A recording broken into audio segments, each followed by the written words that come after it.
चलिए जरा समय में पीछे चलते हैं। साल 1998 में इंटरनेट का दौर था। हर तरफ एक नई ऊर्जा थी। नई नई कंपनियां रातों रात खड़ी हो रही थीं और हर निवेशक को लग रहा था कि उसने भविष्य की सोने की खान खोज ली है। कुछ सालों तक तो सब बढ़िया चला, लेकिन फिर आया साल 2000 और .com का बुलबुला ऐसा फूटा कि बाजार लगभग 80% तक गिर गया। सब कुछ तहस नहस हो गया। अब फास्ट फॉरवर्ड करके आज में आते हैं। कुछ वैसी ही ऊर्जा, वैसा ही जोश आज फिर से महसूस हो रहा है ना? लेकिन इस बार वजह इंटरनेट नहीं बल्कि एआई है। एआई हर तरफ बस यही सुनाई दे रहा है।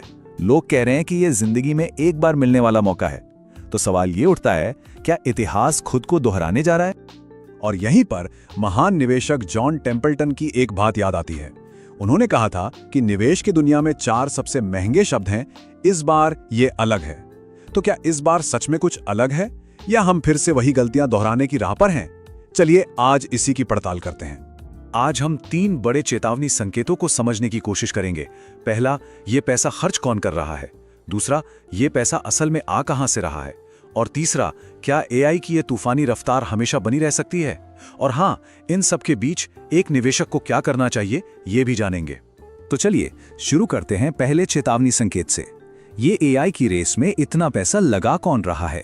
हैरानी की बात यह है कि पूरा का पूरा स्टॉक मार्केट और शायद हम सबके पोर्टफोलियो की किस्मत सिर्फ, जी हां, सिर्फ 7 कंपनियों पर टिकी है।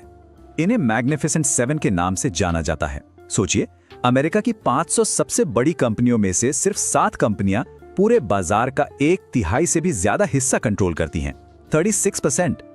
इसका सीधा मतलब यह है कि अगर किसी ने S&P 500 में इन्वेस्ट किया है तो अनजाने में ही सही, उसका एक बहुत बड़ा दाव इन मुट्ठी भर कंपनियों पर लगा हुआ है। और ये कंपनियां एआई पर कितना पैसा बहा रही हैं? तैयार हो जाइए, इस साल ये मिलकर एआई पर $330 अरब खर्च करने वाली हैं। जी, आपने सही सुना। ये रकम इतनी बड़ी है कि इसे समझना भी मुश्किल है। चलिए एक अंदाजा लगाते हैं। ये रकम पुर्तगाल या फिनलैंड जैसे पूरे देशों की जीडीपी से भी ज्यादा है। सोचकर देखिए। साफ है, ये कंपनियां इस रेस को जीतने के लिए कुछ भी कर गुजरने को तैयार हैं। तो पहला रेड फ्लैग क्या है? पूरा का पूरा एआई का खेल कुछ ही बड़ी कंपनियों पर टिका है, जिससे पूरे मार्केट का रिस्क बहुत बढ़ जाता है। ठीक है, तो ये कंपनियां इतना पैसा खर्च कर रही हैं, पर सवाल यह है कि ये पैसा आ कहां से रहा है। और यहीं पर सामने आता है हमारा दूसरा चेतावनी संकेत। कुछ लोग इसे एआई मनी मशीन का नाम दे रहे हैं। ये एक ऐसा चक्कर है जहां पैसा बस एक कंपनी से दूसरी कंपनी में गोल गोल घूम रहा है, जिससे कमाई के आंकड़े तो बहुत बड़े दिखते हैं, पर शायद वो उतने असली हैं नहीं। चलिए इसे स्टेप बाय स्टेप समझते हैं। देखिए होता क्या है, माइक्रोसॉफ्ट ओपन एआई में अरबों डॉलर लगाता है। फिर ओपन एआई वही पैसा माइक्रोसॉफ्ट को उसकी डेटा सेंटर इस्तेमाल करने के लिए वापस दे देता है। इसके बाद माइक्रोसॉफ्ट उसी पैसे से एनवीडिया की चिप्स खरीदता है। और कहानी यहीं खत्म नहीं होती। एनवीडिया फिर वही पैसा ओपन एआई में इन्वेस्ट कर देता है ताकि वो और चिप्स खरीद सके। देखा आपने, पैसा बस घूम रहा है। अगर ये थोड़ा कंफ्यूजिंग लग रहा है तो एक आसान सा उदाहरण लेते हैं। मान लीजिए कोई एक दोस्त को गड्ढा खोदने के लिए 1000 रुपए दे और फिर वही दोस्त उसे वो गड्ढा भरने के लिए 1000 रुपए वापस दे दे। कागज पर तो दोनों ने हजार रुपए का रेवेन्यू कमा लिया, लेकिन असल में क्या कोई नई वैल्यू बनी? नहीं, पैसा बस एक हाथ से दूसरे हाथ में गया। और इस पूरे खेल में असली फायदा किसका हो रहा है? एनवीडिया का। वो एआई के इस गोल्ड रश में फावड़े बेच रही है। वो अपनी चिप्स सबको बेचती हैं, माइक्रोसॉफ्ट, गूगल, अमेज़न, और फिर उन्हीं कंपनियों में वापस इन्वेस्ट करती हैं जो उसके ग्राहक हैं। और जब हम ओपन एआई जैसी कंपनियों को देखते हैं तो असलियत और साफ हो जाती है। वैल्यूएशन है करीब $500 अरब, लेकिन सालाना रेवेन्यू सिर्फ $12 अरब। और तो और कंपनी हर महीने घाटे में चल रही है। तो दूसरा बड़ा खतरा यही है, एआई कंपनियों का जो रेवेन्यू दिख रहा है वो शायद उतना असली नहीं है, क्योंकि पैसा सिर्फ एक दूसरे की जेब में घूम रहा है, जबकि असल मुनाफा अभी भी कोसों दूर है। और अब आते हैं हमारे तीसरे और आखिरी चेतावनी संकेत पर। सवाल यह है कि एआई जिस रफ्तार से तरक्की कर रहा है, क्या ये हमेशा ऐसे ही चलता रहेगा? इसका जवाब एक कॉन्सेप्ट में छिपा है जिसे डेटा वॉल यानी डेटा की दीवार कहते हैं। तो ये डेटा की दीवार है क्या? देखिए, एआई को सीखने के लिए डेटा चाहिए, जैसे किताबें, आर्टिकल्स, वेबसाइट्स। डेटा की दीवार वो पॉइंट है जहां एआई इंटरनेट पर मौजूद इंसानों का बनाया हुआ सारा का सारा डेटा पढ़ चुका होगा। और पता है क्या, ये डेटा खत्म हो रहा है। हम उस दीवार के बहुत बहुत करीब हैं। कुछ एक्सपर्ट्स का तो मानना है कि 2027 तक ही एआई लगभग सारा पब्लिक डेटा खंगाल चुका होगा।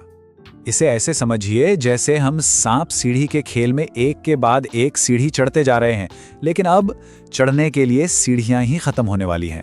जब डेटा खत्म हो जाएगा तो एआई की तरक्की की रफ्तार धीमी पड़ सकती है, और अगर ऐसा हुआ तो निवेशकों की उम्मीदें टूट सकती हैं और ये बबल जिस पर सब दांव लगा रहे हैं वो फट सकता है।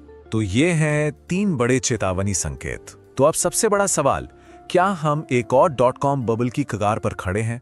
और इससे भी जरूरी सवाल, एक निवेशक को अब क्या करना चाहिए? चलिए पहले तुलना करते हैं। देखिए, .com बबल और आज के एआई बूम में एक बहुत बड़ा फर्क है। उस जमाने में कंपनियां सिर्फ अच्छे अच्छे नामों के दम पर करोड़ों की बन जाती थी, भले ही उनके पास कोई प्रोडक्ट ना हो। लेकिन आज की एआई कंपनियां वो असल में काम के प्रोडक्ट्स बना रही हैं। उनके पास मुनाफे का एक रास्ता है। हाँ, वो अभी तक साबित नहीं हुआ है, पर रास्ता तो है।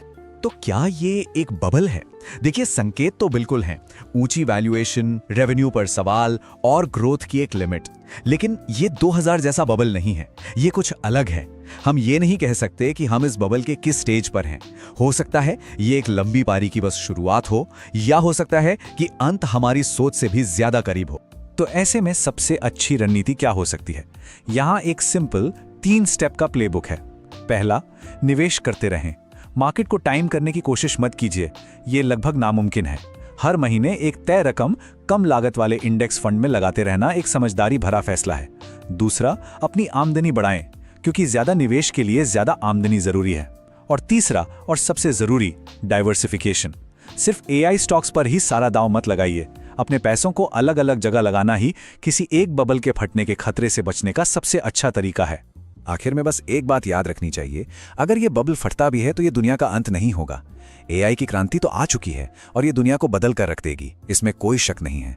असली सवाल तो ये है कि इस उतार चढ़ाव से भरे सफर के लिए निवेशक कितने तैयार हैं।